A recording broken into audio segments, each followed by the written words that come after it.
This week on Jerusalem Dateline, an exclusive Frontlines report from northeast Syria about the fallout from the U.S. decision to pull out U.S. forces. Could this lead to war or even genocide? Plus, a look at the groundbreaking archaeological discoveries at Shilo, the capital of ancient Israel, and the Sea of Galilee. Why are scientists concerned about its future? All this and more this week on Jerusalem Dateline. Hello and welcome to this special edition of Jerusalem Dateline. I'm Chris Mitchell, coming to you from northeast Syria with an exclusive report about perhaps the major development in the region. Later in the program, we'll also be coming from Jerusalem. Here's the first story we filed from this strategic land. The terrain here in northeast Syria is rolling hills, and even in the background you can see the mountains of Turkey. But in the past few weeks, this area has become some of the most strategic ground in the Middle East. Following the announcement of the pullout of U.S. troops from Syria, the surrounding nations want to fill that vacuum. Turkey to the north, Iran from the east, Syria and Russia to the west. For the time being, U.S. boots are still on the ground, but who eventually wins this tug of war will dramatically shape the destiny of the Middle East. Syrian leaders of this region are telling CBN News they have two major fears. First, the prospect of an invasion of Turkey from the north, and second, the possibility of Iran coming in from the east. They're caught in the middle, while Russia and the Assad regime are trying to pull these Syrians into their orbit. Some are saying they would rather deal with Assad and let Iran in than deal with Turkey. That would increase the danger to Israel exponentially. Without the presence of U.S. troops, they feel they'll be at the mercy of all these major powers. In addition, to the west, there's a new level of open warfare between Israel and Iran. It's all part of a new emerging Middle East. We'll have more reports here from northeast Syria, including what these new developments mean for Christians in the region. Some are openly talking about the possibility of another genocide. To understand more about the situation and what it means for the region, we talked with a chief spokesman for the Syrian Defense Forces, or SDF, Kino Gabriel. Well, Kino, thanks for being with us. You're the spokesperson for the SDF. Tell people, what is the SDF? Well, for starters, you are welcome to be here. And from our side, the SDF is the Syrian Democratic Forces.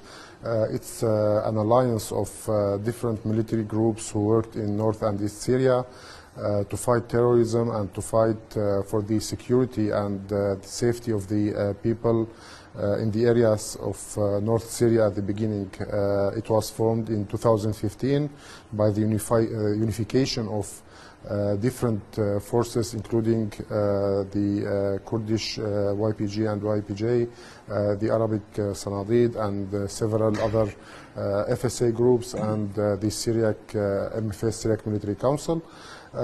This alliance managed to repel ISIS attacks from Kobani and from Tel Abyad and other areas. And later, after the formation of the SDF, we managed to defeat ISIS terrorism from all North and East Syria.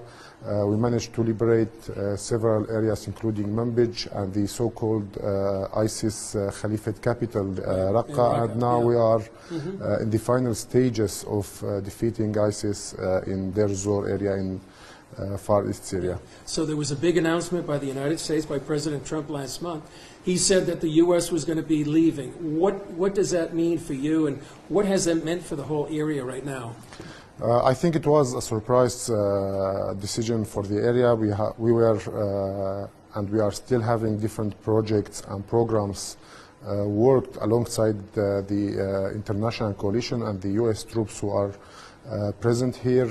We have training programs, we have support both logistically and military programs, and again we have I think the international coalition, we can say, has different programs to work with the civilian councils and committees who were formed in the liberated areas to rebuild the infrastructure and to work on the security issue in those areas, both with the SDF and with the internal security forces.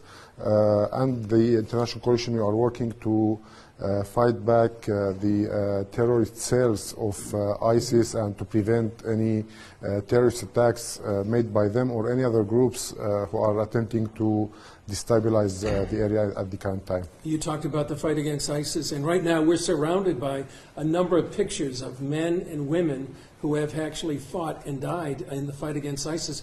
Talk about them. I mean, we're talking about thousands of men and women. Is that right? That's right. I think it's not only about the SDF. Also, the Syrian people gave a lot of sacrifices. As SDF, I think we have more than 9,000 or 10,000 martyrs who sacrificed their lives during the fight to defeat terrorism in the area, whether it was by Jabhat al-Nusra or by ISIS later.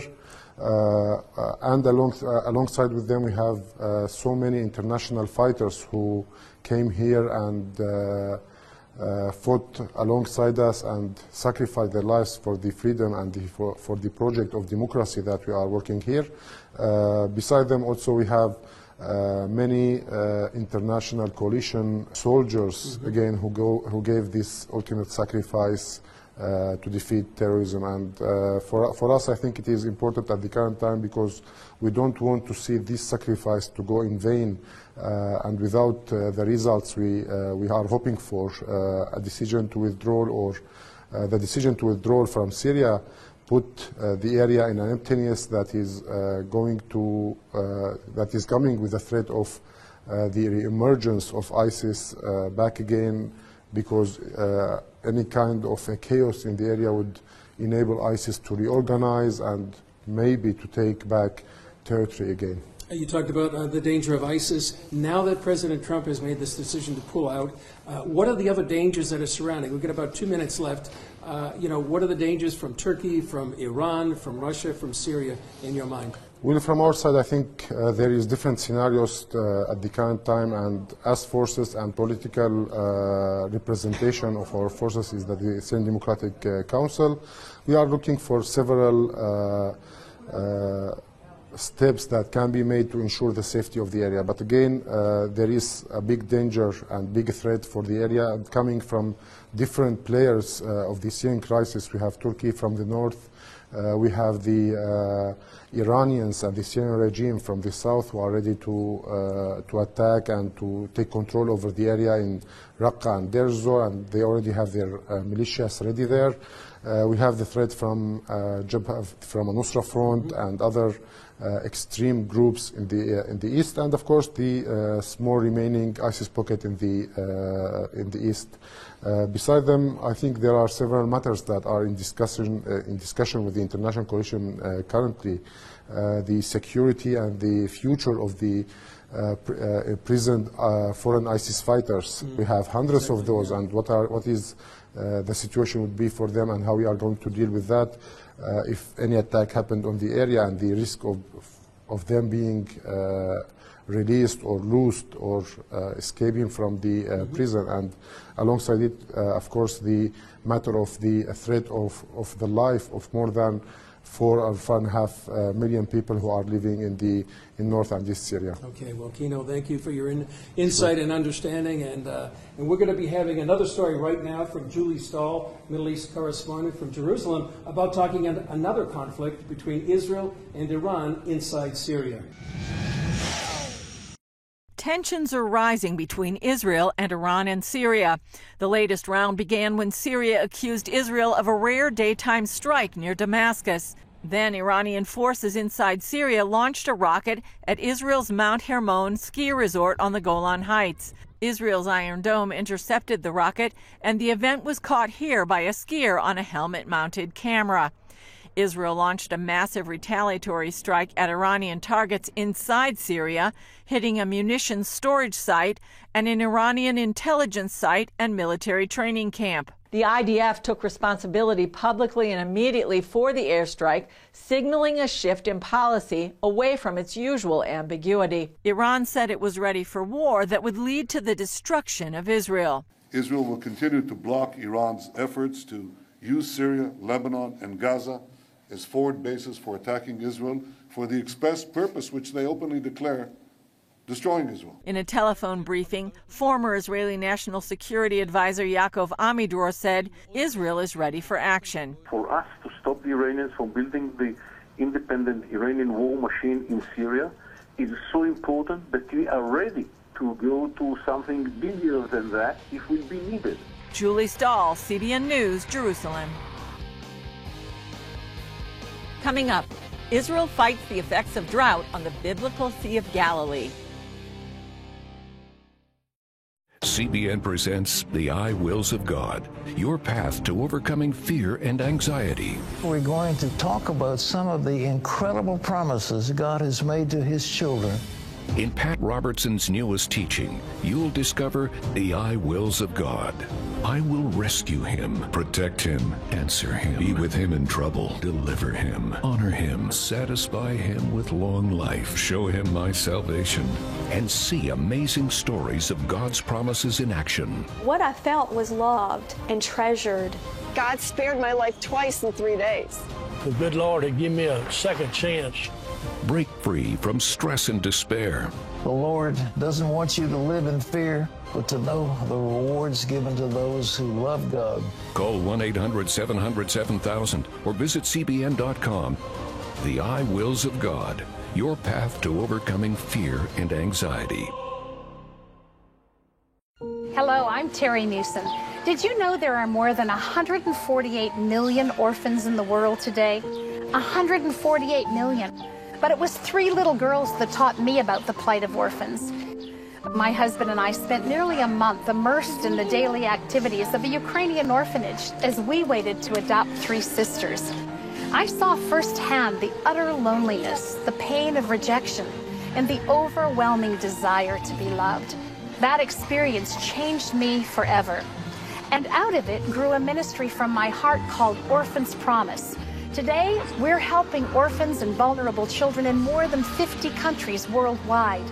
Thousands of children are now in safe homes. They're being educated, and they're learning life skills. I'm asking you to join with me and become family to these children.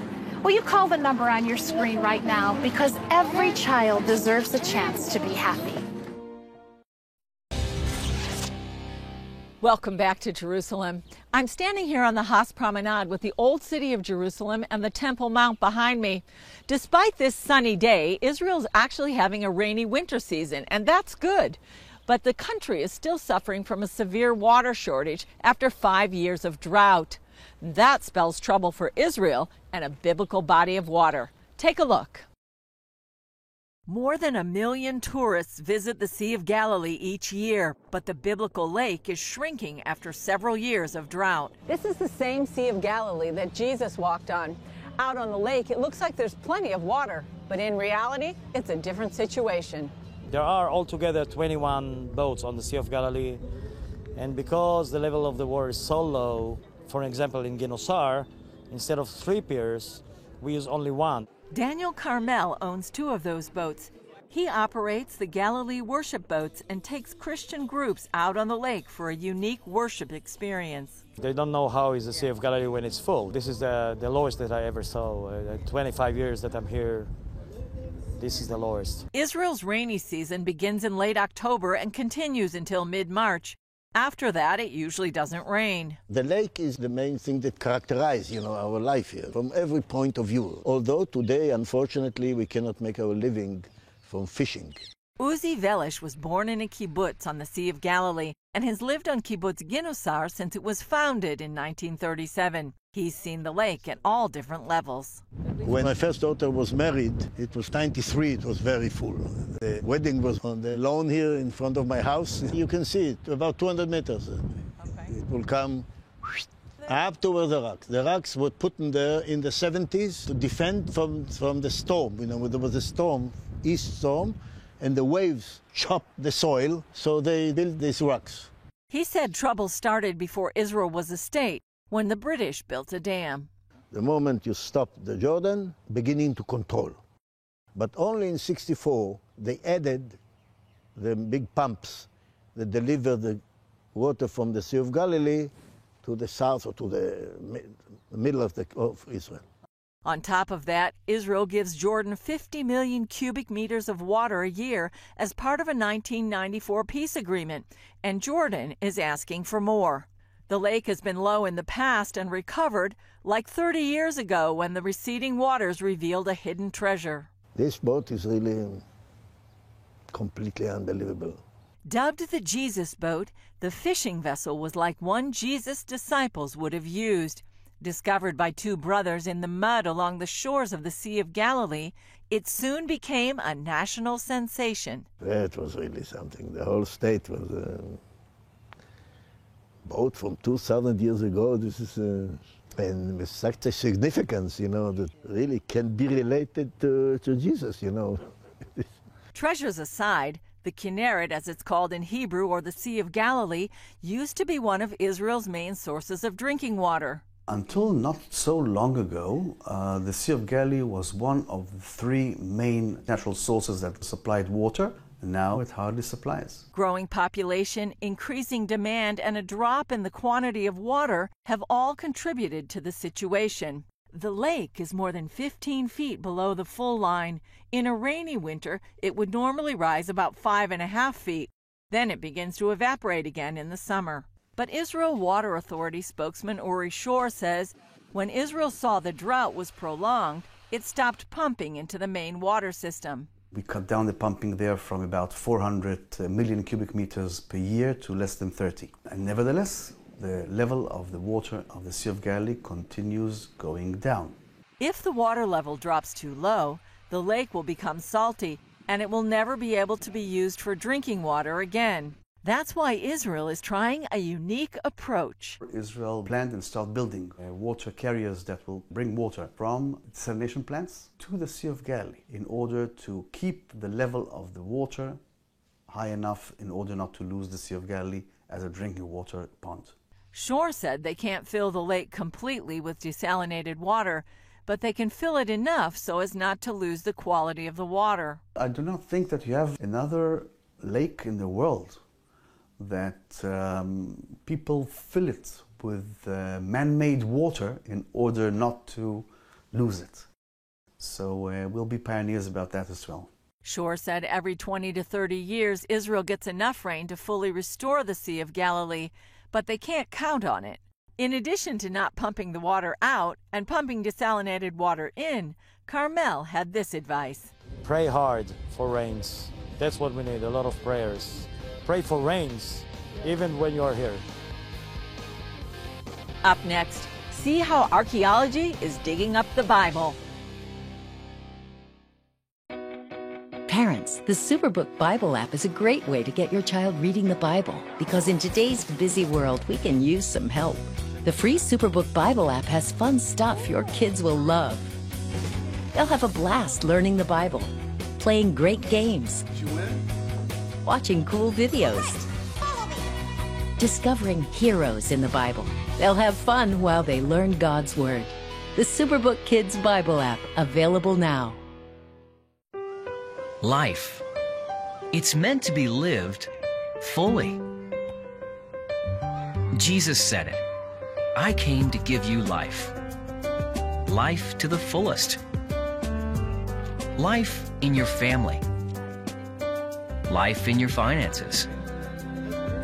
Life in your body, mind, and spirit. Life in your everyday.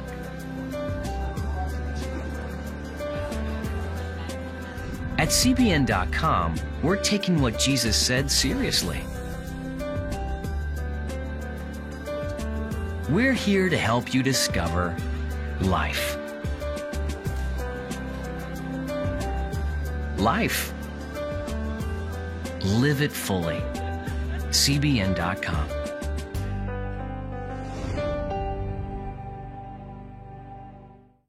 Discover the I wills of God. I will rescue him, protect him, answer him, be with him in trouble, deliver him, honor him, satisfy him with long life, show him my salvation. What I felt was loved and treasured. God spared my life twice in 3 days. The good Lord had given me a second chance.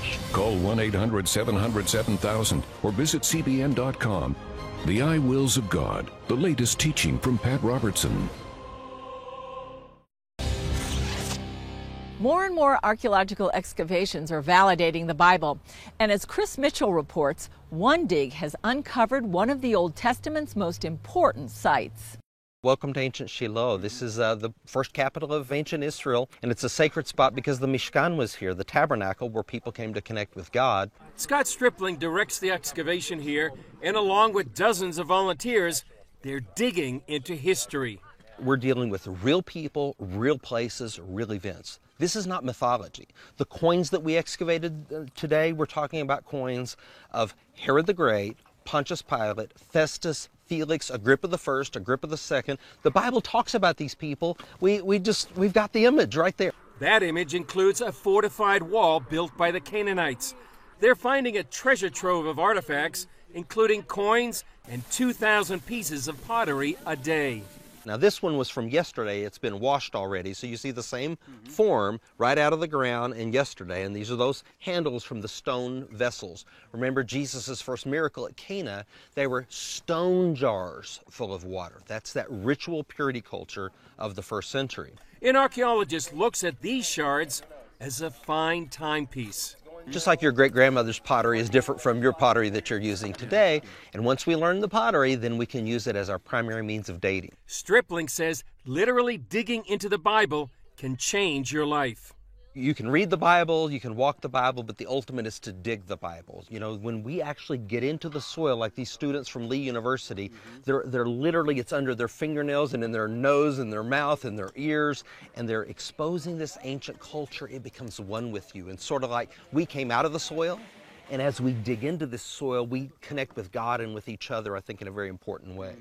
I love getting my hands dirty. I love digging in the dirt. It's my favorite thing. People from all ages man the dig, with the main drivers being students like Abigail. It's tiring and exhausting, but it's really rewarding. It's exciting to find ancient things that have been laying in the dirt just waiting for us for thousands of years.